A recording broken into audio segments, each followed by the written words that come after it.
Selamat pagi saudara, salam sejahtera buat kita semua. Kembali lagi bersama Media Suara Semesta dalam edisi hari ini, tanggal 7 Agustus tahun 2020. Dalam edisi kali ini, Media Suara Semesta memberi kritik dan saran buat Inspektorat Kabupaten Serdang Bedagai dalam kinerjanya di bidang pengawasan. Sebagai kontrol sosial yang memegang amanat Undang-Undang Nomor 40 Tahun 99, kami merasa perlu untuk mengkritik kinerja Inspektorat Kabupaten Serdang Bedagai yang diduga semakin melemah pengawasan terhadap pergerakan arus pembangunan di pemerintahan Kabupaten Serdang Bedagai, terutama di desa-desa. Melemahnya pengawasan dimaksud ditandai dengan beberapa surat dari LSM Suara Semesta Keadilan yang masuk ke institusi ini sampai saat ini diduga masih jalan di tempat, dan hal itu terbukti ketika dipertanyakan saat kunjungan kerja Media Suara Semesta ke instansi pemerintahan Inspektorat Kabupaten Serdang Bedagai Kamis 6 Agustus tahun 2020. Dalam kunjungan kerja tersebut, Sekretaris Inspektorat Kabupaten Serdang Bedagai yang menerima konfirmasi awak Media Suara Semesta mengatakan bahwa kondisi yang ada saat ini boleh dikatakan terlalu banyaknya volume pekerjaan, sementara jumlah personil tim sangat terbatas, ditambah lagi yang menangani pemeriksaan merangkap tugas sebagai pembinaan, sehingga surat-surat yang telah didisposisi oleh inspektur masih menumpuk di mejanya, ungkap Richard. Menurut Richard, walaupun kondisi volume pekerjaan yang begitu padat, namun semua bentuk pengaduan dapat ditangani dengan baik. Hanya saja proses waktu, ucapnya. Di sisi lain, Dirsa Mahmuda selaku Humas LSM Suara Semesta Keadilan menilai dan menyarankan kepada pemerintah Kabupaten Serdang Bedagai, seharusnya pengawasan merupakan unsur penting dalam proses manajemen pemerintahan. Pengawasan memiliki peran yang sangat strategis untuk terwujudnya akuntabilitas publik dalam pemerintahan. Untuk mencapai tujuan dan sasaran ke arah yang lebih baik, maka diharapkan Inspektorat Kabupaten Serdang Bedagai menjadi pilar yang mempunyai tugas sebagai pengawas sekaligus pengawal dalam pelaksanaan program pemerintah daerah yang tertata di APBD, sehingga mampu menunjang pelaksanaan tugas dalam melakukan fungsi pengawasan secara maksimal. Dirsa Mahmuda menambahkan kritiknya terhadap institusi ini demi untuk wibawa pemerintah daerah Kabupaten Serdang Bedagai. Kiranya kinerja inspektorat dalam melakukan fungsi pengawasan di Kabupaten Serdang Bedagai harus berjalan efektif, independensinya sehingga mampu menekan riak-riak kecil di hilir, tutupnya.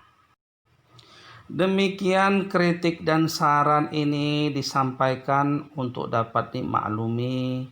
Semoga kedepannya pemerintah Serdang Bedagai lebih jaya lagi dalam mengatur roda-roda kebijaksanaannya. Dan selanjutnya mari kita ikuti rilisan berita selengkapnya. Diucapkan terima kasih.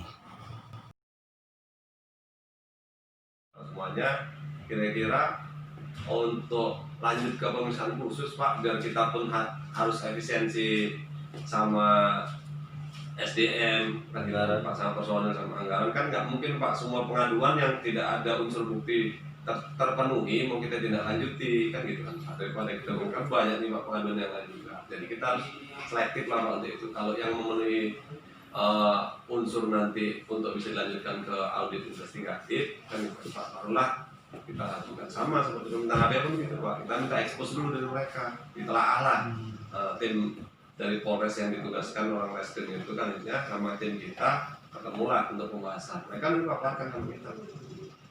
Misalnya dari pengaduan yang mereka terima di Polres, mereka sudah ada bukti apa aja dipaparkan sama mereka. Tim kita juga penelaah. Nanti dibuat kesepakatan apakah itu bisa dilanjutkan menurut pertimbangan kami memenuhi unsur atau tidak. Dan kalau memenuhi unsur kita terbitkan SPT lanjutan untuk melakukan investigasi. Ada juga sih Pak yang nggak memenuhi unsur ya dengan berat hati mereka semua kapi gitu. Kriteria yang bagaimana itu Pak yang memenuhi unsur? Pertimbangan tim Pak, jadi mereka kan harus memenuhi unsur 5W1H misalnya di mana, kapan, apa, siapa pihak-pihak yang terlibat itu kan harus kami telah dulu Pak, jelas enggak, jangan nanti pengaduannya bias kan gitu kan. Tahun anggaran yang diajukan, alat buktinya apa aja kan gitu. Nah, jadi pertimbangan tim lah itu Pak, sama seperti hakim kan nggak mungkin kami intervensi tim, ya tergantung mereka nih Pak, kira-kira menurut mereka itu sudah memenuhi unsur atau belum. Karena gini Pak, banyak juga pengaduan kami kemarin khususnya lah ya. Dan sebelumnya juga, contohnya kami waktu itu juga buat pengaduan tentang desa Maria Padang. Waktu itu desa Maria Padang kami buat laporannya ke Polres Tebing Tinggi. Dan Polres Tebing Tinggi menyampaikan kepada kita hasil apanya, menunggu katanya dari inspektorat kan gitu. Nah, menunggunya itu sampai kapan Pak? Ini 2020 yang kita laporkan 2019 tahun yang lalu. Jadi sudah 1 tahun kita juga nggak tahu hasilnya bagaimana kan gitu. Nah, sejauh koordinasinya itu kok nggak pernah nyampe, baik kita ngirim langsung ke inspektorat maupun kita apa waktu kalau yang udah dari APH kita Pak terbit pun laporan kan kita sampaikan ke APH, jadi kami tidak boleh mengekspos Pak. Jadi sifatnya laporan hasil pemeriksaan inspektorat itu bersifat rahasia, tidak boleh kami ekspos. Memang di aturan seperti gitu Pak. Di PP 12 di Undang-Undang 23 kami nggak boleh ekspos sama siapapun kecuali perintah pengadilan.